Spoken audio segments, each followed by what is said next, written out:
ሰብስክራይብ በማድረግ ቤተሰብ ይሁኑ። ቁርአን ውስጥ አብዛኛው የቁርአን ሱራዎች ሲጀምሩ ስለ ቁርአን በማውራት ነው የሚጀምሩ። ቁርአን ስለ ቁርአን በየሱራዎቹ መክፈቻ ላይ ያወራው ያንተ የቀንህ መክፈቻ የህይወትህ መክፈቻ ቁርአን መሆን አለበት። ሰው ከቁርአን ጋር ካልተዋወቀ ሰውነቱን ያጣል። ሰው ከቁርአን ጋር ካልተዋወቀ ወደ እንስሳዊ ማንነት ይሄዳል። አንተ ጋር የሚመጣው ማንኛውም ሰው የሚመጣውን ሰው ፎቶ ነው የሚያነሳው። ፎቶ የሚያነሳው መልኩን አይደለም። ምኑን ነው አትለኝም?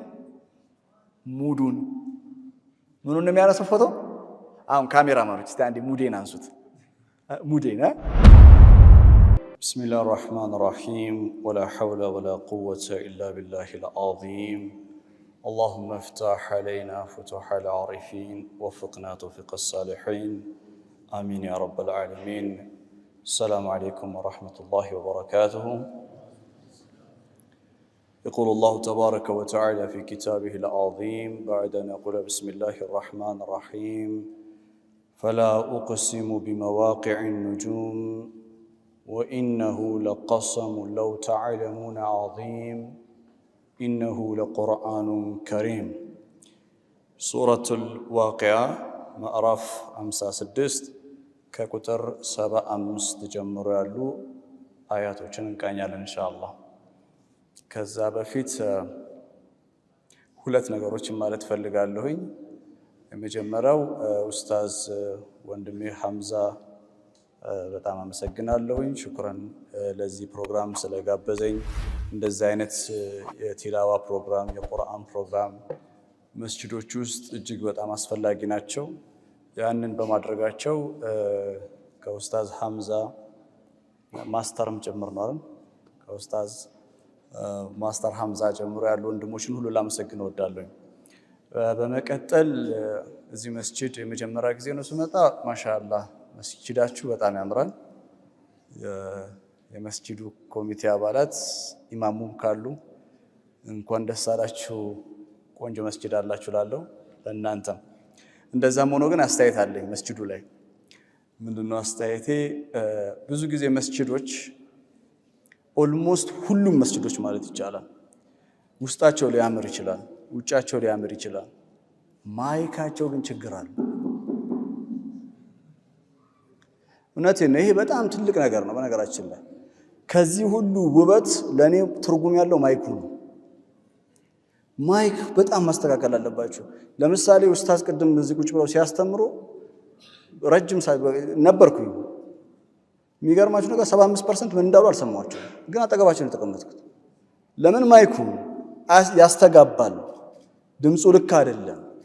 እና መስጂዳችሁ ያምራል ተብላችሁ ስትሞገሱ ደስ እንዳላችሁ ሁላ ማይካችሁ ልክ አይደለም ስትባሉ ደስ ሊላችሁና ልታስተካክሉት ይገባል። ኦኬ መስጂዶች፣ በዚህ አጋጣሚ መስጂዶች ማይካችሁን አስተካክሉ።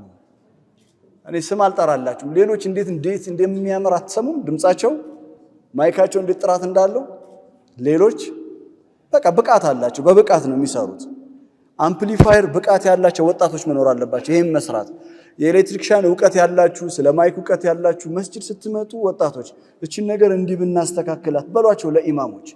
ምክንያቱም ኢማሙ ያሰገዱ በሚያምር ድምጻቸው፣ ኢማሙ የሚያምር ኹጥባ ያደረጉ ሰው ካልሰማው ምን ጥቅም አለ?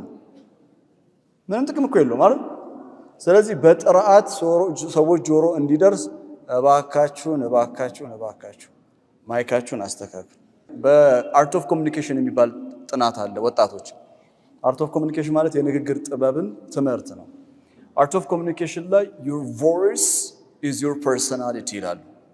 ያንተ ድምጽ ማንነትህ እሱ ነው ይላሉ። ታውቃላችሁ አይደል? አሁን ለምሳሌ ይሄ የሚያወራው ድምጽ፣ ይሄ የሚያወራው ሰውዬ ስሙ ማን ይባላል?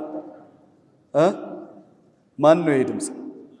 አያችሁ፣ ኻሊድ የሚባለውን ሰው የምታውቁት በነገራችን ላይ በፊቱ አይደለም በድምጹ ነው። መንገድ ላይ ለምሳሌ አሁን ያለፈ የሆነ ሰው ድምጽን ሲሰማ ምናልባት በቴሌቪዥን ወይ ቲክቶክ ላይ ወይ ዩቲዩብ ላይ ከዚህ በፊት አይቷል።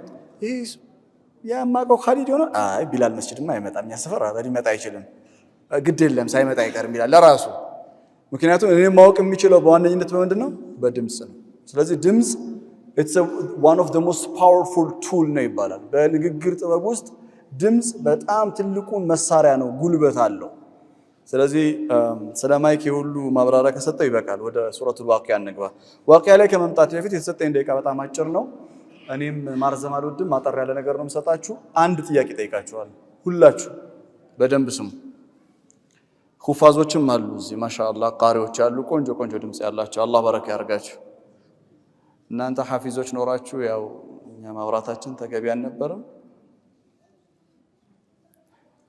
የእንጀራ ጉዳይ ሆኖ ነው ይላል ሰው የውሃ ጉዳይ ሆኖ ነው እስቲ ውሃ ልጠጣ እንጂ ቢስሚላህ እሺ ምን ነበር የጠየኳችሁ ጥያቄ ምን አልኩኝ ጥያቄው ምን ነበር ምን ነበር ጥያቄ ብሎ እያሰበ ነው ገና አልጠየኳችሁም እንኳን አልጀመርኩም እሺ ጥያቄ ይሄ ነው ቁርአን ውስጥ አብዛኛው የቁርአን ሱራዎች ሲጀምሩ ስለ ቁርአን በማውራት ነው የሚጀምሩት ምሳሌ በቀራ ከፋቲሃ ቀጥሎ በቀራ ቢስሚላሂር ረህማኒር ረሂም አሊፍ ላም ሚም ዛሊከል ኪታቡ ላ ረይበ ፊሂ ሁደል ሊልሙተቂን አሊ ኢምራንም ስለ ቁርአን ነው የሚያወራው ሱረቱል አዕራፍ ሲጀምር ስለ ቁርአን ነው የሚያወራው ሱረቱል ዩኑስ ስለ ቁርአን ነው የሚያወራው ሱረቱል ሁድ አሊፍ ላም ራ ኪታቡን ኡህኪመት አያቱሁ ثم فصلت من لدن حكيم خبير ሱረቱል ዩሱፍ አሊፍ ላም ራ تلك آيات الكتاب المبين إنا جعلناه قرآنا عربيا لعلكم تعقلون سورة الرعد سلا قرآن نمياورا سورة الإبراهيم لتخرج الناس من الظلمات إلى النور بزي قرآن ما كاينات كجلماوش كدقدق جلماو ودا برهان للتاوطاچو نو سلا قرآن نو هجر سلا قرآن نو سورة الإسراء زلال سورة الكهف لينا الحمد لله الذي أنزل على عبده الكتاب ولم يجعل له عوجا طه ما أنزلنا عليك القرآن لتشقى سورة الرحمن الرحمن علم القرآن سورة القاف قاف والقرآن المجيد القرآن قرآن مكفشاو أبزنيو سورة سلا قرآن سلا راسو لمن مثالي أنا مصحف صافكي እና መጽሐፉን ርዕሱን የፈለጋችሁትን በሉ ማይክ በሉት ድምጹ ርዕሱን የመጽሐፉ ርዕስ ምን ይባላል ማይክ እና ስለ ማይክ የሚያብራራ መጽሐፍ ነው እንበል ምዕራፍ 1 በነገራችን ላይ ይሄ መጽሐፍ ስለ ማይክ ነው የሚያወራው ምዕራፍ 2 ላይም ስትመጡ በነገራችን ላይ ይሄ መጽሐፍ ትኩረት የሚያደርገው ሶስተኛም በነገራችን ላይ ይሄ መጽሐፍ ይባላል አይባልማ ታዲያ ለምንድነው ቁርአን አብዛኞቹ ሱራዎች ሲጀምሩ ስለ ቁርአን በማውራት የሚጀምሩት በቃ ዛሬ ምንም ነገር ባላወራ ምንም ነገር ከዚህ ባትይዙ እቺን ይዛችሁ ከሄዳችሁ በቂ እኔ በትንሽ ነገር አምናለሁ በነገራችን ላይ ብዙ አንዳንድ ሰው በጣም ብዙ ሰዓት በማውራቱ ህዝቡ በደንብ የገባው ይመስላል አንድ ሰዓት ምናምን አይደለም ትንሽ ነገር ለዛ እኮ ነው አላህ ሱረቱል ከውሰር ስንት አያ ነው ሱረቱል ከውሰር 13 ኢና ሊላሂ ወኢና ኢለይሂ ራጂዑን ስንት ነው ሱረቱል ከውሰር ስንት አያ አለው አይ ሐቢቢ ማን ነው ስሙ ኢምራን ኢምራን ራሱ ሶስተኛው ሱራ ነው ሱረቱል ኢምራን እሱም የመለሰው 3 ብሏል ሱረቱል ከውሰር ትክክል እንኳን ደስ አለ ኢምራን እሺ ማሻአላህ አላህ ይጠብቅ እሺ ሱረቱል ከውሰር 3 አያት ነው በጣም ትንሽ ነው ግን ቁርአን ውስጥ ምንድነው ሱረቱል ከውሰር ሱራ ነው ያ ማለት ምን ማለት ነው ትንንሽ አያቶች ብላችሁ የምታስቡት ነገር አላህ ዘንዳ ትልቅ ዋጋ አለው ማለት ነው አይደል በትንሽ ነገር ማመን ጥሩ ነው ለማንኛውም አብዛኛው የቁርአን ሱራዎች መክፈቻቸው ስለምንድን ነው የሚያወራው ስለ ቁርአን ምክንያት በህይወታችሁ እንዳትረሱ ምክንያቱ በአእምሯችሁ አስቡት ምክንያቱ ግን እነግራችኋለሁ የመጀመሪያው ምክንያት ቁርአን ስለ ቁርአን በየሱራዎቹ መክፈቻ ላይ ያወራው ያንተ የቀንህ መክፈቻ የህይወትህ መክፈቻ ቁርአን መሆን አለበት ሱራዎች እንኳን መክፈቻቸው ምን ሆነዋል ስለ ቁርአን ሆነዋል ሐቢቢ የሰው ልጅ ቀኑ መጀመሪያ ያለበት በቁርአን ነው ህይወቱ በምንም አይነት ጉዳይ ላይ መከፈት ያለበት በቁርአን ነው በማንኛውም የህይወት ክፍል መክፈቻ ቁርአን ሲሆን በረካ አለው ኪታቡን አንዘልናሁ ኢለይከ ሙባረኩን ሱረቱ ሷድ ምዕራፍ 38 ቁጥር 29 ወደ አንተ ዘንድ ያወረድነው ቁርአን ምንድነው? ሙባረክ ነው። ራሱ ተባርኮ ወደሱ የሚመጡትን ሁሉ የሚባርክ ነው። ቁርአን አብዛኞቹ ሱራዎች መክፈቻቸው ስለ ቁርአን የሆነው ለኛ አላህ ሊያስተምር የፈለገው ነገር ምንድነው? በህይወት ሁሉ ጠዋትም ሁሉ ነገር መክፈት ያለበት በምንድነው? በቁርአን ነው። አላህ ነገራችንን ሁሉ በቁርአን ምንከፍት ያደርገን። አሚን በሉ። ምን ነው ቢላል የኛ ነው ብላችሁ ነው? ቢላል መስጂድ አሚን በሉ። ሁለተኛ ቁርአን አብዛኛው ሱራ ስለ ቁርአን በማውራት ይከፍታል። ለምን? ምሳሌ አሊፍ ላም ሚም ዛሊከል ኪታቡ ላ ረይበ ፊሂ ሱረቱል ፋቲሃ ላይ ማነው በቀራ ላይ ፋቲሃን እንደ ዱዓ አድርጋችሁ ያስቡት። በቃ ዱዓ ነው የተማርነው። ኦኬ ኢህዲነ ሲራጠል ሙስተቂም ሲራጠል ለዚነ አንዓምተ ዐለይሂም ፋቲሃን እንደ ዱዓ አድርጋችሁ ያስቡትና ቁርአን በቃ ጀመረ ብላችሁ የምታስቡት ከሱረቱል በቀራ አርጉት። የመጀመሪያው ቁርአንን አንድ ሰው ከፍቶ ከፋቲሃ በኋላ ምን ልማር ከቁርአን ብሎ ቢመጣ ምን እንደሚማር ታውቃለህ? አሊፍ ላም ሚም ዛሊከል ኪታቡ ላ ረይበ ፊሂ። ስለ ቁርአን ነው አላህ የሚያወራው። ቁርአን ቅንጣት ታክል ጥርጥር የሌለበት መጽሐፍ ነው ይላል። ለምን ስለ ቁርአን ያወራል? በኋላ ላይ እኮ ሱረቱል በቀራ ላይ እኮ አላህ ኦልሞስት እስልምና ላይ ያሉ መሰረታዊ የእምነት አስተምሮት በአጠቃላይ ነው የሚያወሳቸው። ጾም ብትል፣ ዘካ ብትል፣ ሐጅ ብትል ኤቭሪቲንግ ኢዝ ኢን ሱረቱል በቀራ ነው። ሱረቱል በቀራ ማለት ኢስላም ማለት ነው። ባይዘው ሱረቱል በቀራ ምንድነው? ኢስላም ማለት ነው። ሱረቱል በቀራ ላይ ስትሄድ የአደም አለይሂ ሰላም ታሪክ አለ፣ የኢብራሂም ታሪክ አለ፣ የሙሳ ታሪክ አለ። ገስዋስ የላም ታሪክ ሁሉ አለ፣ በቀራ ሁሉ አለች። ከሁሉ ግን የቀደመው ማን ነው? ዛሊከል ኪታቡ ላ ረይበ ፊሂ። ለምን? ምክንያቱም የሰው ልጅ መጀመሪያ መተዋወቅ ያለበት ከቁርአን ጋር ነው። ሰው ከቁርአን ጋር ካልተዋወቀ ሰውነቱን ያጣል።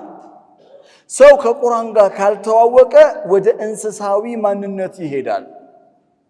አንተ በህይወት መተዋወቅ የሚገባ ትልቁ ነገር ኢትስ ሪቨሌሽን ነው፣ መለኮታዊ መገለጥ ቁርአንን ነው። ለዛ ነው ዛሊከል ኪታቡ ላ ረይበ ፊሂ ሁደን ሊልሙተቂን ያለ። ግልጽ ነው ወንድሞቼ? ተግባባን? እሺ ባንግባባ ምን ይቀጥላሉ? ችግር የለም። እሺ ሱረቱል ዋቂያ። ሱረቱል ዋቂያ 56ኛው ሱራ ነው። ፈላ ኡቅሲሙ ቢመዋቂዕ ኑጁም ብላ የምትጀምር ሱራ ማነው አያት ናት የምናየው። ከዛ በፊት ስለ ቁርአን ሱረቱል ዋቂያ ታወራለች። ከ75ኛው አያ ኦልሞስት እስከ 84ኛው ወይ 85ኛው አያቶች የሚያወሩት ስለ ቁርአን ነው። እኔ ግን ዋቂያን ከማሳያቲ በፊት አንድ ነገር ላሳያችሁ፣ ወደ ኋላ ልመልሳችሁ። 50 ቤቶች የሚባሉ የቁርአን ሱራዎች አሉ። 50 ቤቶች ማለት ምን ማለት ነው? አሁን በደንብ አዳምጡኝ። አሁን ትንሽ ከበድ ያለ ትምህርት ነው። አሁን በደንብ አዳምጡ። 50 ቤቶች የሚባሉ የቁርአን ሱራዎች ማለት ከሱረቱ ቃፍ ምዕራፍ 50 ጀምሮ እስከ ሱረቱል ሐሽር ምዕራፍ 59 ያሉት ሱራዎች ናቸው። 40 ቤቶች የምንላቸው ከሱረቱል ጋፊር ምዕራፍ 40 አንስቶ እስከ ሱረቱል ሁጅራት 49ኛው ያለው 50 ቤቶችን ላስቃኛችሁ። ምክንያቱም ያለውት 50 ቤት ነው። 56ኛው ሱራ ነው። 50 ቤት ሱረቱ ቃፍ 50ኛው የቁርአን ሱራ ነው። ሱረቱል ቃፍ ሱረቱ ቃፍ ላይ አላህ አንድ ነገር ድሮፕ ያደርግልናል። አንድ ነገር ጣል አድርጎ ያስተምረናል። ምን?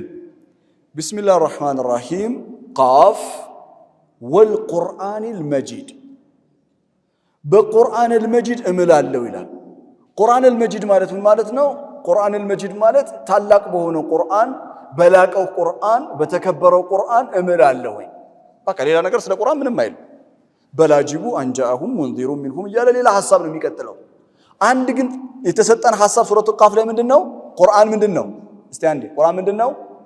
መጂድ ነው በሉት። ቁርአን ምንድነው? አትፍሩ እስቲ በሉት። ያ ረቢ እስቲ አንድ ጊዜ ድገሙት። እኔ የኔን ስም እኮ አይደለም የምትጠሩት፣ የቁርአንን ሲፋ እኮ ነው ግለጽ ያርኩት። የቁርአን ስም ለመጥራት ይሄ ነው ኃይላችሁ። እስቲ ቁርአንል መጂድ በሉ። እሺ ቃፍ ወልቁርአንል መጂድ። ሱረቱል ቃፍ ሲያልቅ ፈዘኪር ቢልቁርአን መን የኻፉ ወዒድ፣ የቁርአንና የነብዩ ሰለላሁ ዐለይሂ ወሰለም ወዚፋ ይነግረናል። ሚናቸው ምንድነው? በቁርአን አስታውሳቸው ይላል። ከዚህ ውጭ ስለ ቁርአን የለም ሱረቱ ቃፍ ላይ።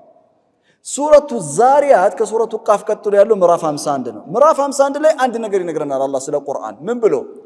ወኢነሁ ለሐቁን ሚስለማ አነኩም ተንጢቁን፣ ቁርአን እናንተ በፍጹም የምትናገሩትን አይነት ንግግር እንዳልሆነ ግልጽ ነው፣ ሐቅ ነው ይላል። ምን ማለት ነው? የቁርአንን ንግግር አይታችሁ ከሆነ በፍጹም ሰው የሚናገርበት መንገድ አይደለም። ምሳሌ ልስጣችሁ። ከመልእክተኛም አንድም አላክንም የሚበሉና የሚጠጡ ቢሆን እንጂ ይላል አይደል ቁርአን። እንደዚህ አይነት አገላለጽ አለው። እኔ አሁን እንደዚህ ብዬ እናገራለሁ። ምሳሌ ኻሊድ ምግቦችን በፍጹም አያጣጥምም ክትፎና ቆጮ ካልሆነ በስተቀር ተብሎ ይባላል። እንደዚህ አይባልም አለ። ሰው እንደዚህ አያወራም። ምን እያለን ነው አላህ ሱረቱ ዛሪያት ላይ? ቁርአን የራሱ የሆነ ዘይቤ አለው፣ ንግግር አለው። የቁርአን ንግግር ዘይቤው ሰዋዊ አይደለም። ምናዊ አይደለም? ሰዋዊ አይደለም። አንድ ሰው ንግግሩን ስታዳምጡት ሰዋዊ የሆነ ንግግርና መለኮታዊ የሆነ ዲቫይን ሪቨሌሽን መለኮታዊ የሆነ ንግግር ልዩነት አለው።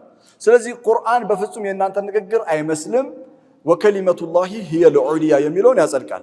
ሱረቱ ዛሪያት ተማሪ ልሆናችሁ ፊሎሶፊ ትምህርት ላይ ፊሎሶፊካል አርጊሜንቴሽን ቢልዲንግ የሚባል ነገር አለ። ምን ማለት ነው?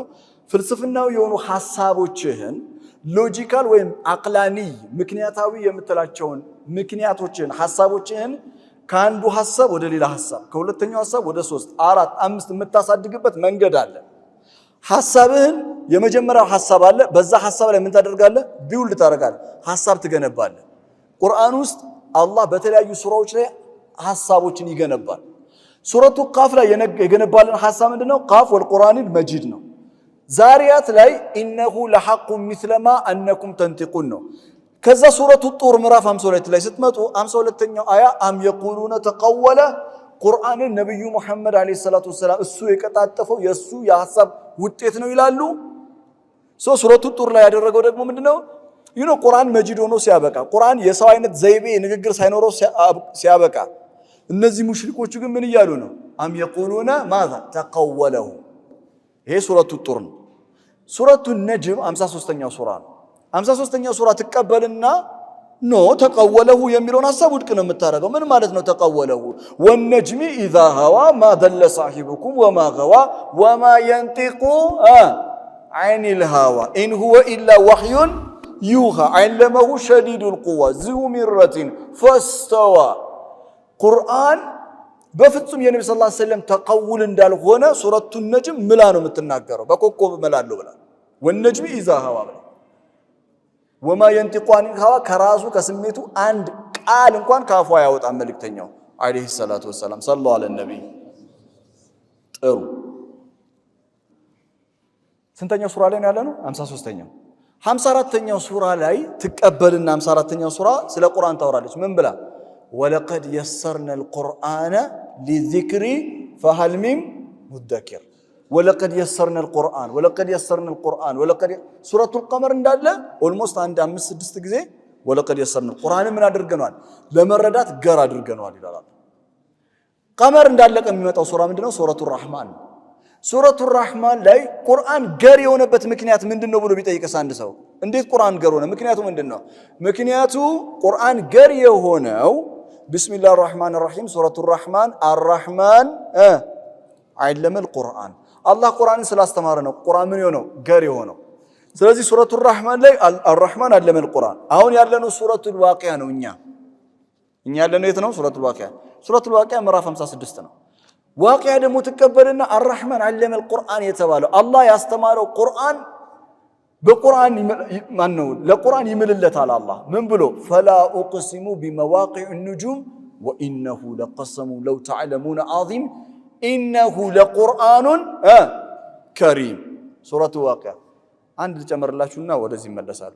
ዋቂያ ሲያልቅ የሚመጣው ሱረቱል ሐዲድ ነው። ግራ ጋባዋችሁ አይደል?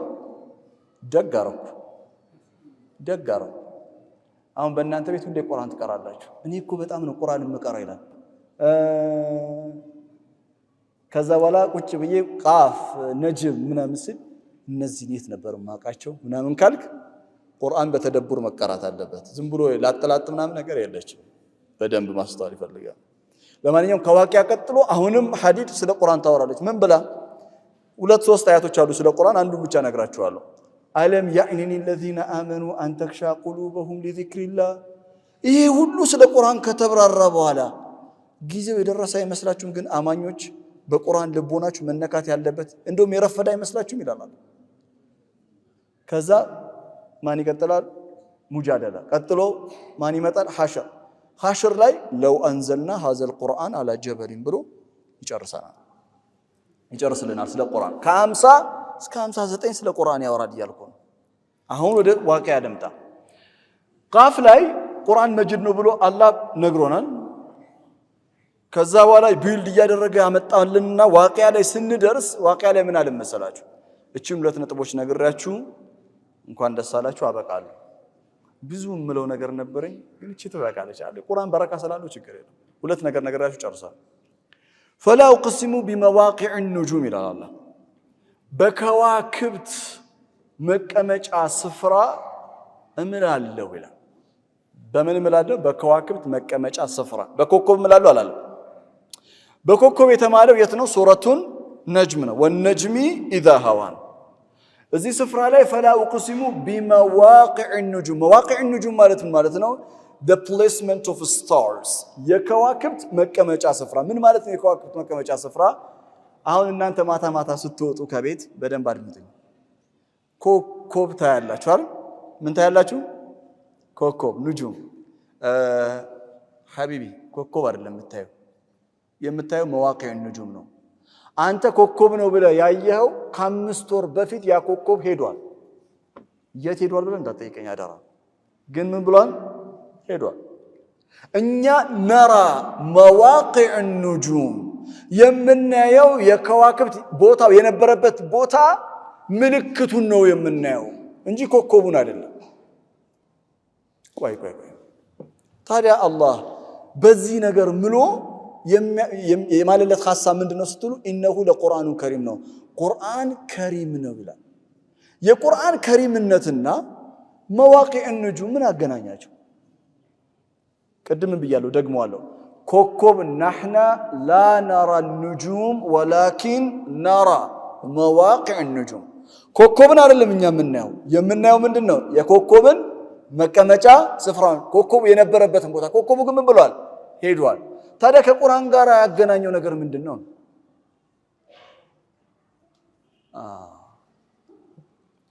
ቁርአን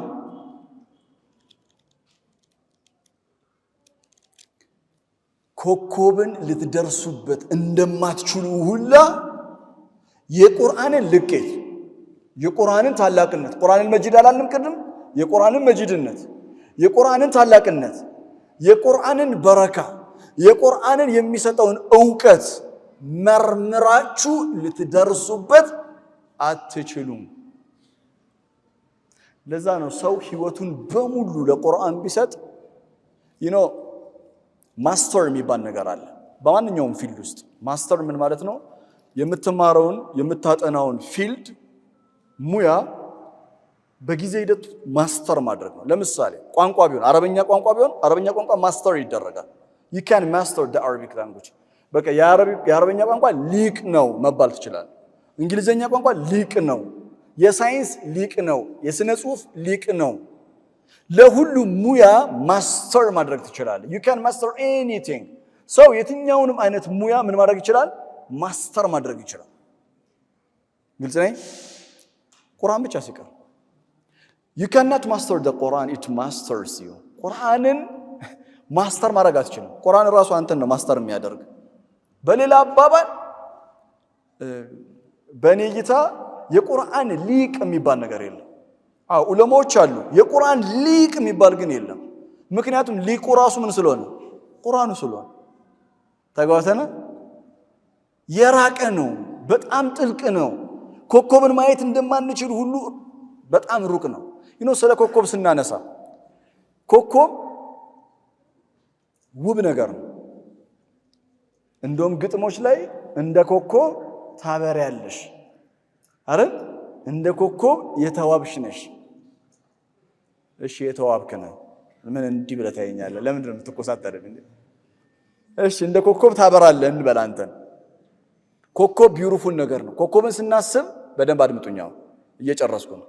ኮከብን ስናስብ የኮከብን ውበት ነው ዋንኛነት የምናስበው አይደል? ቁርአን the true definition of beauty የውበት እውነተኛ ትርጉም ቁርአን ልድገመው የውበት እውነተኛ ትርጉም ቁርአን ለዛ ነው ከቁርአን ጋር ውለው ያደሩ ቁርአንን የተረዱ ቁርአንን በልቦናቸው ያኖሩ ቁርአንን ያከበሩ ከቁርአን ጋር ሳሂብ የሆኑ ወዳጅ የሆኑ አንደበታቸው ውብ ነው መልካቸው ውብ ነው መልካቸው ስለ አፍንጫው ጥርሱ ከንፈሩ አይኑ ምናምን ማለት አይደለም እንደኔ የመጨረሻ አስቀያሚ ሊሆን ይችላል ግን ፊቱ ላይ ብርሃን ማየት ይችላል ከቁርአን ጋር ውሎ ያደረ ውበት ስላለው ቁርአን የሚያጋባው ምንድነው ውበትን ነው አንድ ለተማሪዎች የሚጠቅም አንድ ነገር ንገራችሁ ኒውሮሎጂካል ማለት ስለ አእምሮ የሚያጠና ሳይንስ ነው ኒውሮሎጂካል ይባላል የአእምሮ የጥናት ሳይንስ ነው ኒውሮሎጂካሊ አንድ የሚባል ነገር አለ ኒውሮሎጂካሊ አእምሮአችን ውስጥ ኒውሮ ሚረርስ ተብሎ የሚጠሩ አሉ ኒውሮ ሚረርስ ማለት መስታወት ናቸው መስታወት ነው ማለት እኛ የምናውቀው መስታወት ማለት አይደለም አእምሮአችን ውስጥ መስታወት አለ ይሄ መስታወት ምንድነው መሰለ የሚያደርገው አንተ ጋር የሚመጣው ማንኛውም ሰው የሚመጣውን ሰው ፎቶ ነው የሚያነሳው ፎቶ የሚያነሳው መልኩን አይደለም ምኑን ነው አትለኝም ሙዱን ምኑን ነው የሚያነሳው ፎቶ አሁን ካሜራማኖች እስቲ አንዴ ሙዴን አንሱት ሙዴን ያ ካሜራማኖቹ ብቃት እንዳላቸው ያስታውቃል የካሜራ ግን ሙዴን ሊያነሱት አይችሉም የሚያነሱት ምንድነው አካሌ ነው አእምሮ ግን የሚገርም ካሜራ አለው የሚገርም መስታወት አለው ምን ነው የሚያነሳው መሰለ ሙዱን ከዛ ልክ አንተ ስትመጣ ደብሮህ ከመጣ እና ቁጭ ስትል ያ ረቢ የኔ አእምሮ ኒውሮሚረርስ ምን ያደርጋ መሰለ ኮፒ ያደርገዋል ያነሳዋል ፎቶ የማንን ያንተን ዲፕሬሽን ያንተን ሙድ ያንተን ድብርት ከዛስ ለኔ ያጋባብኛል ለዚህ አሪፍ ምሳሌ ልስጣችሁ ማዛጋት አንድ ሶስቴ ብለው እኮ ትከተላል አረ የሚያዛጋብ ሰው አንዳንድ ጊዜ ምን የምትለው አታዛጋብኝ ተነስ እየተቀበልኩ ነው ትላለ ሰው ሲያዛጋ አንተ የምታዛጋው እኮ ኒውሮሚረርስ ኮፒ አድርገውት እኮ ነው ከዛ ባንተ ላይ ያጋቡባል ምን ለማለት ፈልጌ መሰለ የደበረው ሰው ጋር ከሄድክ ድብርት ነው የሚገባብ ነቃ ያለ በቃ ነቃ አሁን እንደዚህ ብላችሁ ማይጀምራችሁ እናንተ ራሱ ነው ሳታውቁት ነቃ ያለ ሰው ጋር ምናምን ከገባ ደግሞ ምን ትሆናለህ ነቃ ትላል አንዳንድ ጊዜ የለም በቤተሰባችሁ የሆነ ዘመዳችሁ ወይም ደግሞ የሆነ ወዳጃችሁ እሳቸው እኮ ሲመጡ እሱ እኮ ሲመጣ በጣም ነው እኔ በቃ ነቃላለሁ ውይ እንትናማ ተው እሱ ሲመጣ እኮ ተሸክሙት የሚመጣው ምን እንደሆነ አላውቅም አራግፎብኝ ነው የሚሄደው ብላታቀም ኒውሮሚረርስ ነው ኒውሮሎጂካሊ ለምን እኔ ያነሳሁት መሰለ ቁርአን የራሱ የሆነ መንፈስ አለው ከቁርአን ጋር ውለ ስታደር ያንተ ኒውሮሚረርስ ኮፒ የሚያደርገው የቁርአንን ስፒሪት ነው መንፈሱን ነው የቁርአን መንፈስ ይጋባባል አብረው ስትሆን የቁርአን ውበቱ ይጋባባል ከዛስ ስትናገር ታምራለህ ስትራመድ ታምራለህ እይታህ በጣም ውብ ነው የበራ ነው አሁን ሰው ጀርባው ያምራል ጀርባህ ራሱ ያምራል ከቁርአን ጋር እንደውም ልንገር ጥላ ሁላ ያምራል ቀልድ እንዳይመስል የምሬ ነው ጥላህ ያምራል ጥላ ትላለህ እንዴ ቶ አንተ ጥላህ የለም አንተ ራሱ በአካል የለህም ስላንተ ከቁርአን ጋር ውለህ ነው የምታድረው ሐፊዝ ነህ አንተ በሌለህበት ስምህ ሲጠራ እከሌ ሲባል ስሙ እኮ ነው ይጠራው ስሙ ውበት አለ በሚሰማው ጆሮ ምክንያቱም ሰው ውሎውን ነው የሚመስለው ምኑን ነው የሚመስለው ውሎውን ነው የሚመስለው ውሎና አዳራችንን ከቁርአን ጋር ስናደርገው ልክ እንደ ከዋክብት ምን ትሆናለህ ታበራለህ የከዋክብት ውበት ከሩቅ ይታያል አይታይም አረባ አለ ይታያል አይታይም አይታይም ቢስሚላሂር ረህማኒር ረሂም ይሄ ዙር እንስገድ ማለት ነው በቃ ገብቶኛል እንደውም ኮከቡ ሳይኖር ኮከቡ የነበረበት ቦታ ራሱ ምንድነው መዋቂዕ ኑጁም ያበራል አይደል እንዴ እኛ ምናየው ምንድነው ብለናል የከዋክብቱን ምን ቦታውን ነው ምናው ቦታውን አብርቶት ነው ሄደው ኮከብ ቦታውን አብርቶ ከሄደ የሚገርም ቁርአን አሁን ቁርአን አለ አይደል ያወራን ይሄ ፕሮግራም አልቆ ስንበተን ይሄ መስጂድ ብርሃን አለ አልተመቻችሁ ጋይስ አልተመቻችሁ እኔ እናንተ በሆን ምን እንደምታውቃለ በስሜት አላሁ አክበር ያ አላህ ሱብሃነ መን አንዘለ هذا الكتاب النبر